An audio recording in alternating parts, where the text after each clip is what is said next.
next speaker comes from South Australia in the southeast, Leon Ashby, who's a recipient of many land care awards. Leon Ashby.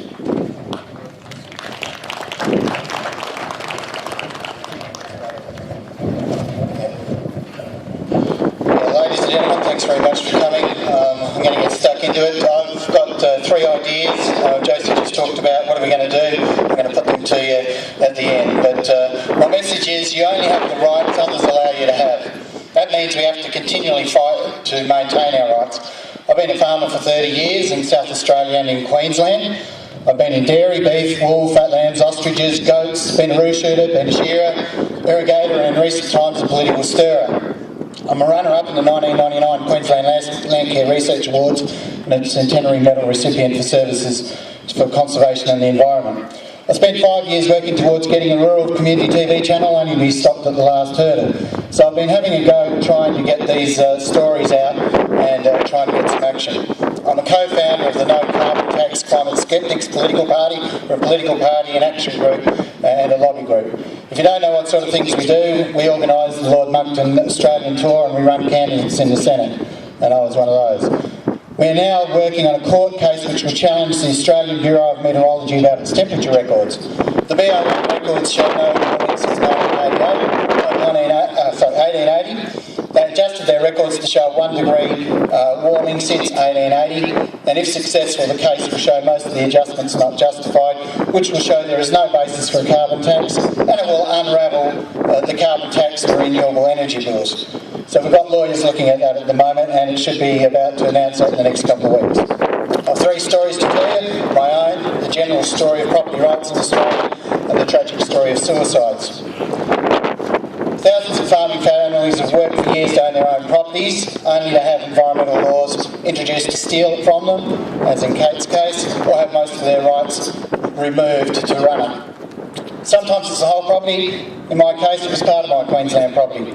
I come from an innovative farming and fishing family. My great-great-great-great-grandfather worked first week in South Australia and what is now Henley Beach Road. In 1970, my father's dairy farm in Mount Gambier produced 200,000 litres of milk. The same acres in 2004, I produced 6 times that amount, 1,200,000 litres. So I said litres of milk, should have been litres if I didn't say that.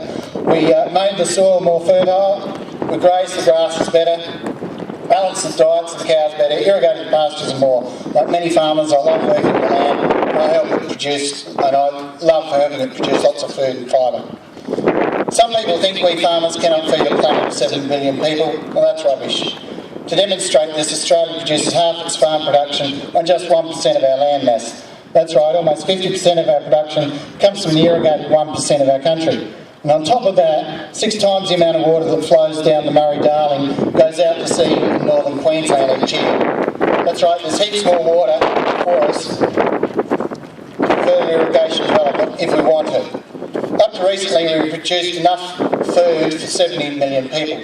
We're exporting 70% of what we produced. We could triple that effort easily. That's without better recycling, desalination and water recovery from other sources. We have amazing potential, but we've been brainwashed and over-regulated against our best interests. The green religion says we cannot produce more food because we'll hurt the planet. Well, that's garbage. I know from experience we can improve the planet as well as feed everybody. The green religion is a bunch of lies. With the right price incentives, secure property rights and freedom to use the rainwater and the land we have in Australia, we could be much more productive and prosperous. But back to my story. On my Queensland property in 1999, I developed a way to run water out of small creeks across thousands of acres of scrub country. I was pushing scrub timber in the rows and bulldozing dirt along the contour bank through the scrub. In one spot I moved water 5 kilometres one way and then 5 kilometres back the opposite direction, only dropping 30 centimetres elevation the whole distance. In effect, I made that land that normally had 30% of its rainfall soaked into the soil become land that had 150% of the rainfall of that area infiltrate the soil. In other words, I developed it from an effective 5-inch rainfall to 25-inch rainfall land. If you Google my name on YouTube, you can see 3 videos on the subject. On the country I did this, the carrying capacity of the land increased an average 4-fold. Native grasses not seen for many years returned and eroded gullies began began healing. It was a win for the environment and productivity. But only months after being a land care award finalist for this work, the Queensland Labor government and the Howard Federal Liberal government decided to stop vegetation clearing in Queensland to allow Australia to meet its Kyoto target. Overnight, the resource management legislation came in and everything I was doing to reduce erosion and to spread water was impacted. And every land management tool I was using became illegal in some way. A third of my property was deemed of concern or endangered. No actual species were endangered, just a combination of soil and native vegetation was deemed endangered. There are over 1,000 of these combinations of soil and vegetation in Queensland, so it's just another way of locking up the land to make it a national park without the government paying for it. So on a third of my property, I couldn't put up new fences, I couldn't use fire to regenerate the grasses, I couldn't push over trees, I couldn't make contours through the scrub, and I couldn't even drive over a small bush on my motorbike while mustering because if it was destroyed, I could be fined $125,000. The rights I previously had were stolen without consultation. On top of this, I still had to maintain the land and pay rates on it without being able to develop it. There were stocking rate limits and new dams needed licences, very similar to what's now attempting to happen here in South Australia. You might ask if we suspected this was going to occur, and yes we did. Because we were concerned, the local Department of Natural Resources boss came to our land care meeting and assured us it wasn't going to happen ever. Then a month after his reassurance, it came in. Okay, he was lied to by his minister, but he was used to stop us getting more aggressive. The same can be said of the Ag Force group, which is a lobby group, a farmers lobby group, and it was used, basically manipulated into agreeing with the government to bring legislation in. Ag Force leaders were like bureaucrats with no conviction about rights or truth. They would just say to us, look, you can't beat the Greens or the Greenie myths or the fads or the things that are coming in, so just cut the best deal you can. Negotiate a few rights away each time and hope that the Greens don't come back for another bite. Well, if you do that, as a few speakers have said, eventually you'll have nothing left. I helped uphold 2 property rights marches in Queensland, one in Winton and one in Roma, and it slowly progressed as Greens for a couple of years. I then returned to South Australia to farm. I bought land beside Lake George in the southeast and it became involved in a property rights issue there. I had rights right up to the edge of Lake George. Instead of the South Australian government negotiating to buy what they wanted, they forced me to give them the land. This by not allowing me to sell the property without 50 acres on the edge of the lake being given away. I could have gone to court and fight it, but it just wasn't worth it.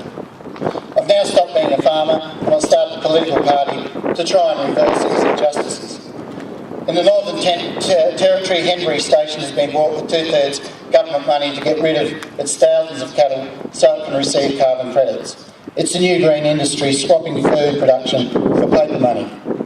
It will be a lemon, and of course we'll all lose. In New South Wales, our friends have to plough the land every few years to be able to maintain the crop acreage that they have, because if cropland is not ploughed every 7 years, I think it is, they lose that right. Another New South Wales friend has a spring on the land. They now are being charged for water from it. It's gone from water being theirs to the water being the government's. Now that's theft. If they think that they'll not lose more rights, they're naive. All of us will lose our land, water, vegetation and stock management rights if nothing changes. The Green Movement is not about improving the land, it's about controlling resources. My Queensland Land Care Group tried to educate Greens. We even got a leading Green activist to come out to see land care work. We soon realised she wasn't genuine about the environment because she refused to get out of the car to even look at how we were stopping gully erosion on one occasion. The major political parties know they are removing our rights. They know, and they don't want to pay you compensation either. I've talked to state premiers, ministers and bureaucrats for hours and hours on these exact issues. They know exactly what they're doing. It's all about short-term plans like staying in power to keep getting Green vote and having lots of money, our money, to spend on the next lot of election promises.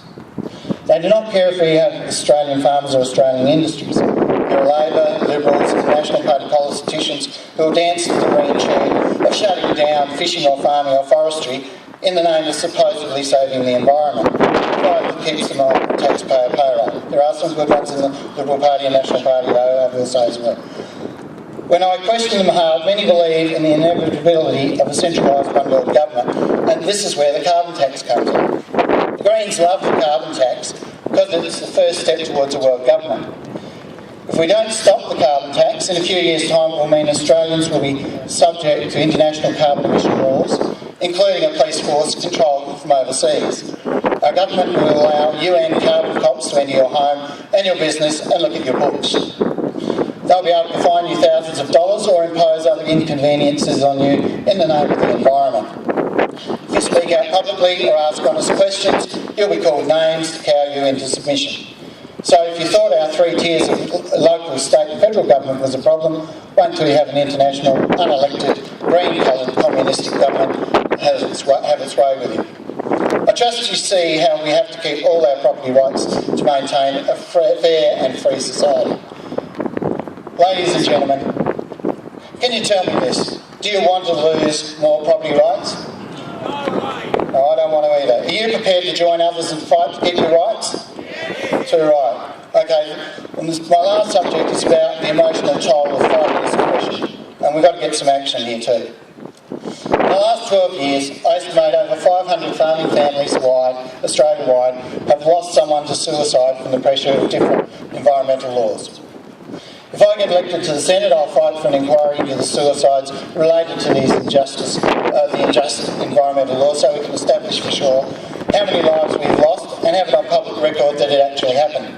Remember, Australia lost less than 500 soldiers in action in Vietnam, and we lost 173 people, unfortunately, in Black Saturday in Victoria. The unnecessary suicides due to injustices in environmental laws are the size of Black Saturday bushfires, and it's unrecognised. Being a bit of a student of history, I found a similar example of a nation ignoring injustices, oppression and the loss of innocent lives, and that was the nation of Israel back in 580 BC. It was given a warning by a prophet, and if they didn't get their act together, their country would fall apart, and I believe that lesson's for us as well. Our governments take our lands incrementally. Except for an occasional exception, they never give us just terms. Only very occasionally is someone very fortunate to get that. But when we lose it, we know that's theft. That's dishonest gain to the state. The oppression and extortion of our green politicians and bureaucrats has caused disillusionment, depression, bankruptcies, family split-ups and many deaths. I've lost two friends to suicide, and one of them, a good friend, he had 24,000 acre property. I'll just shorten this pretty quickly, and he fought for 3 years to get his rights to do the development. They frustrated him at every turn, and eventually he pulled the trigger on himself. So, just to get to the very end very quickly, I've got 3 suggestions that we can do to reverse the loss of rights. We can keep in communication with each other, and I've got contacts around Australia, others have too, and there are people who've stopped NRM and other government agencies from entering properties and finding ways to defer any court proceedings. To do this, if you want to keep in contact, there's John Mission Ward's got some forms on clipboards, and if you could put your name and contact details on that, we'll link you up with other people around Australia who start getting some action and working out what to do in the future. There are some people really thinking about it, and we've got some good ideas. The second is that you can probably help with a few dollars for this Bureau of Meteorology court case to unravel the carbon tax, and we need about $100,000 to do that. And we know a lot of people, so we hope to be getting that underway pretty soon. So you can help with that, and if you put your name on the clipboard, we'll explain to you how you can get involved with that as well. But thirdly, we must vote for those who that we know will stand up for our rights, especially those prepared to take on the green religion at state and federal level, and that will lead us to a more prosperous future based around Australian industries. Let's end the green religious control of our nation and get knowledgeable and upright independent thinkers in Parliament who have vision and will lead on the matter. Vote for people who will speak against the watermelon religion and expose how it subtly works to undermine the public interest. Vote for people who understand property rights and stand beside those people standing up for their rights. Vote for people who are capable of educating the public, not just be on the payroll when they get into Parliament. I believe it's time we draw a line in the sand and say no more to losing our freedoms. No more government-funded fraudulent science reports, no more bending to overzealous green laws that do nothing for the environment, and no more destroying Australian industries. You only have the rights others allow you to have. Please do your bit. Thank you.